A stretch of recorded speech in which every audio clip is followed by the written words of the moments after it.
Okay, morning guys. Hari ni 26 hari bulan, hari Sabtu. Kita sekarang menuju ke KL So hari ni aku nak buat konten sikit Aku nak buat random shoot untuk kereta-kereta yang aku akan nampak depan mata aku sendiri.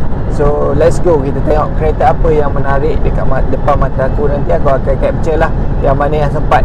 So yang mana yang tak sempat, korang jalan sendiri lah korang kalau nak tengok kan. So yang ni yang mana yang sempat yang kita shoot Okay, let's go.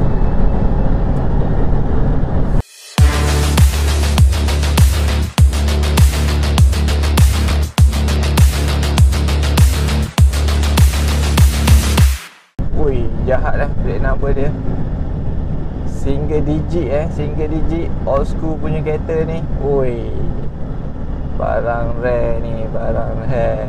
Aduh, number plate dia mantap.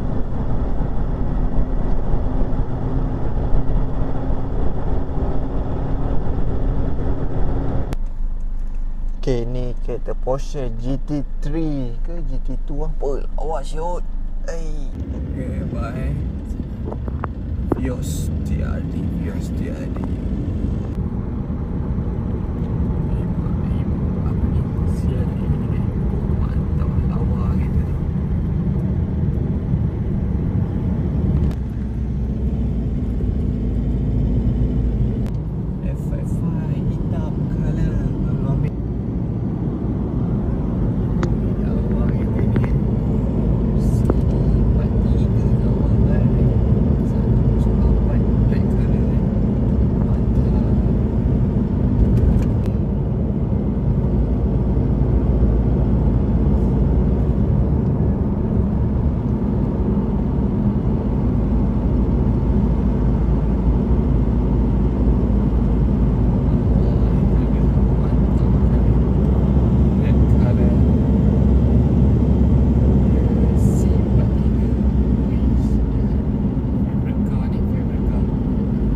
Mini Cooper JC Love You. Lepas tu yang belakang ni Countryman EV baru Ui, lawa Mini Cooper.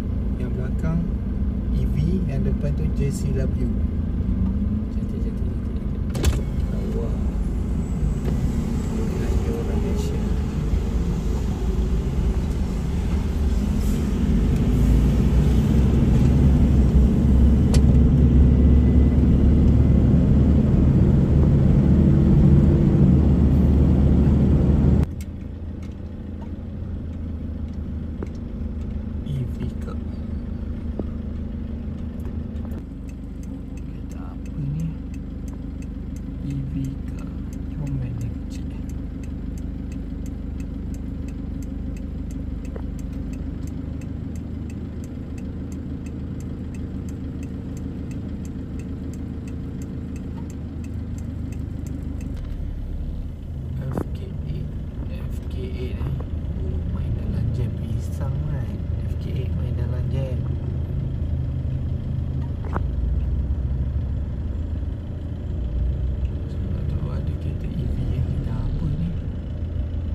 Transformers bergerak.